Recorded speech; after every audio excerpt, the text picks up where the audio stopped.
Hello everyone. Today we are discussing about the hydration of the cement and heat of hydration. Also discuss about the requirement of the water to complete the whole process of the hydration. Okay. What is meant by hydration of the cement? Hydration of the cement means when we added the water into the cement, that time some kind of chemical reactions are generated, and this chemical reaction is known as the hydration of the cement. That time the cement start to gain the strength. Okay. In the process of hydration of the cement, what's happen actually, when only cement is present, it not bond with the fine aggregate and coarse aggregate, but when we added the water into that time, the adhesion property of the cement is increases, and they react with the water, and this chemical reaction is known as the hydration of the cement. Mainly four compounds are present in the cement, that is C4AF, C3A, C3S and C2S. These all four compounds are react with the water, and this reaction is known as the hydration of the cement. Next concept is heat of hydration. What is meant by heat of hydration?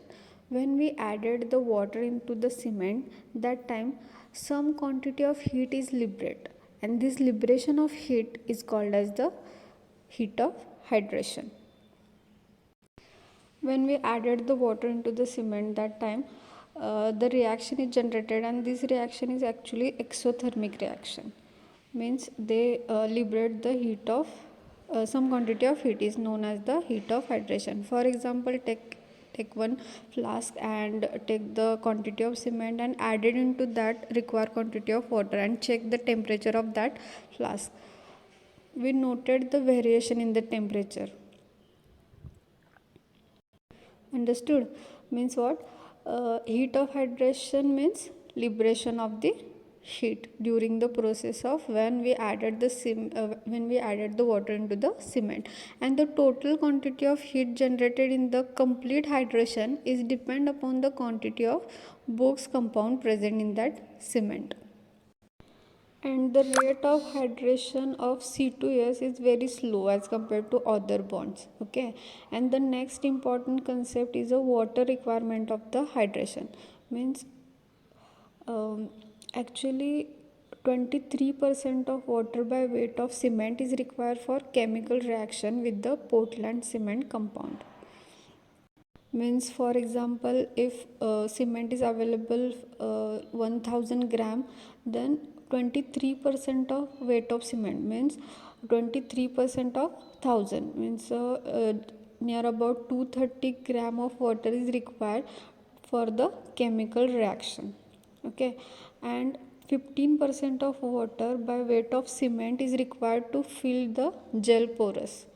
Means if cement is available 1000 gram, then 150 gram water is required to fill the gel porous. Means that totally 23 plus 15% means total 38% of water by weight of cement is required for complete hydration process of the cement. Okay. If the water cement ratio is increases, the void created by the water will be more, and which create the poor concrete and thus decrease the strength of the concrete. Understood? Total quantity of water required of hydration is 38% of water by the weight of cement is required for complete process of hydration. So today's lecture it is enough. Thank you.